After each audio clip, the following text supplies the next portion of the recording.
There are moments in the life of a political movement that are so clear that they cut through years of propaganda and blind loyalty.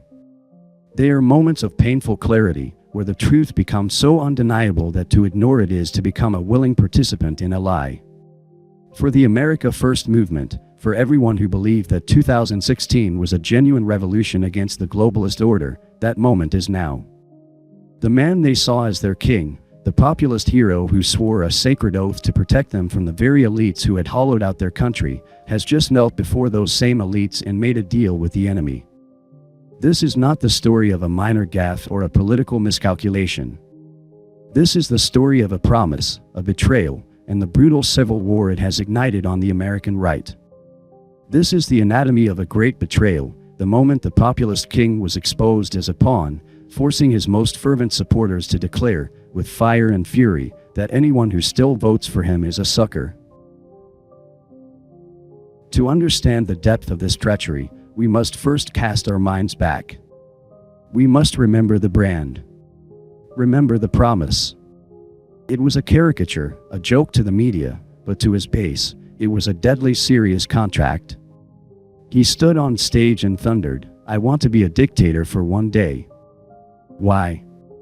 Not for tyranny, but to do two things: build the wall and drill baby drill. This was the product sold to a desperate and forgotten America. It was simple. It was aggressive. It was unapologetically nationalist. This was the man they believed they were voting for. This was the sacred promise. And then came the stab in the back. It didn't happen in a smoke-filled room or in a secret memo. It happened out in the open, in the glittering heart of Silicon Valley, for all the world to see. In June of 2024, sitting on the All In podcast, posted by his new billionaire tech mogul donor, David Sacks, alongside Elon Musk, Donald Trump made a commitment that amounted to a declaration of war on his own base.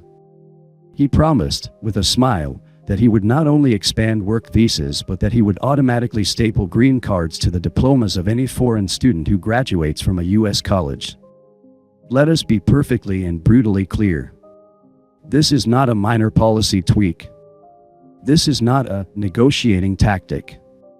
This is a complete, total, and shameless reversal of the central economic promise of the entire 2016 movement.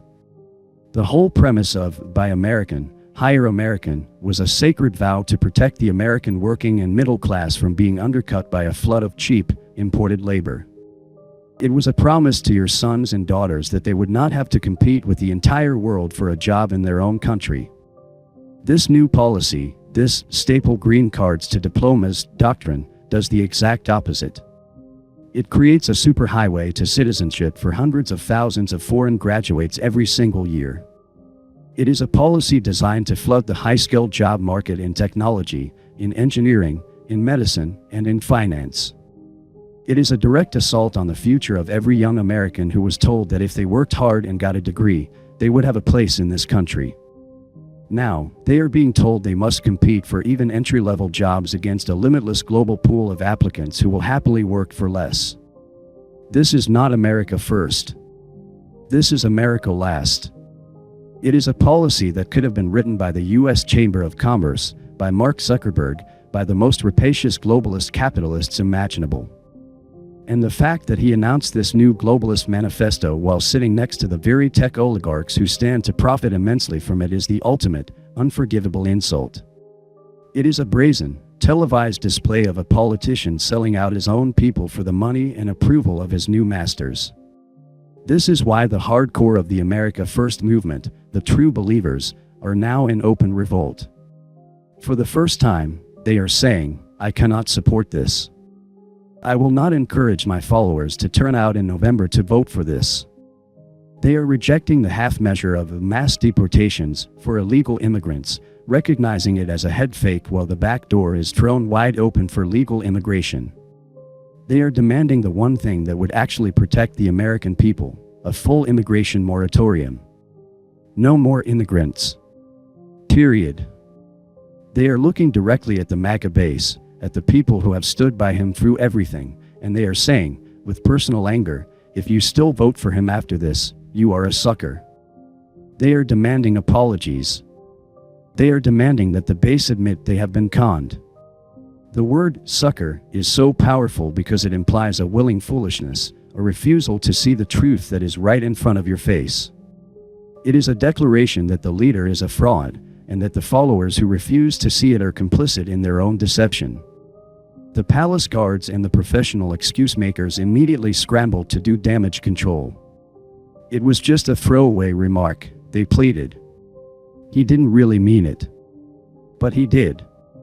He has doubled down on it again and again, in June, in August, just last week.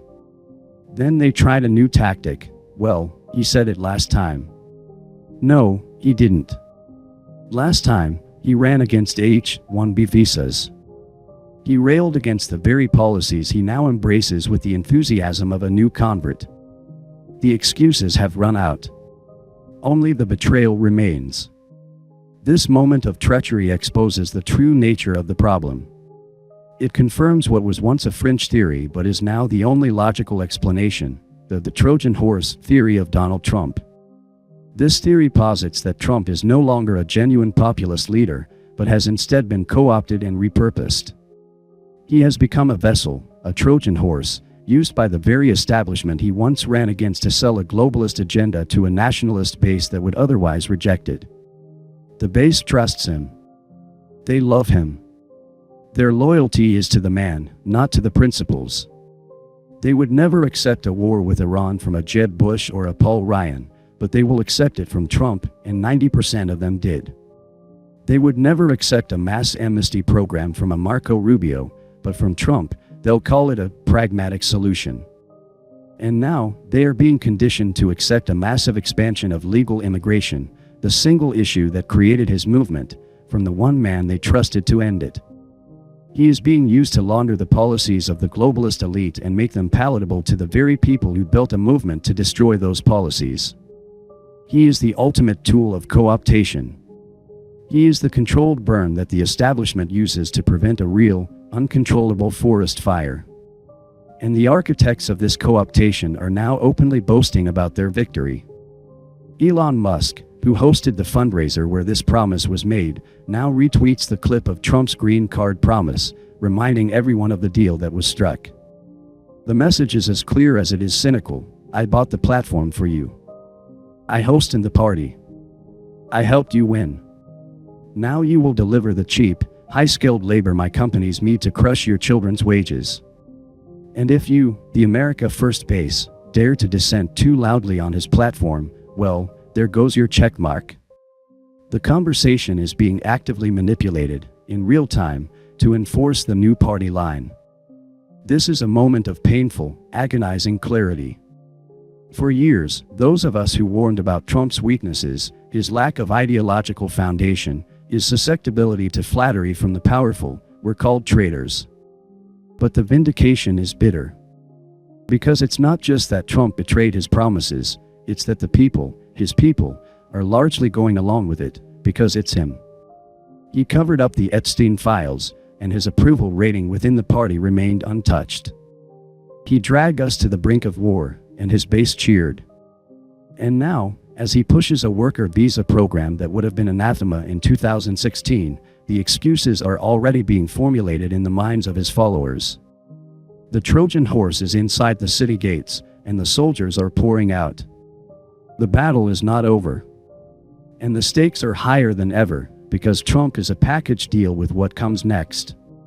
If the base remains unconditionally loyal to a leader who has so openly betrayed them, they will be fully conditioned to accept his chosen successor, be it J.D. Vance or anyone else anointed by the same elites who now pull Trump's strings. This is the trap. This is the great betrayal. It is not just the breaking of a single promise. It is the hijacking of an entire revolution. It is the moment the king revealed he was never on our side at all. And it forces every single person who ever waved a MAGA flag to ask themselves a hard, soul-searching question: are you loyal to a man, or are you loyal to the principles he once claimed to represent?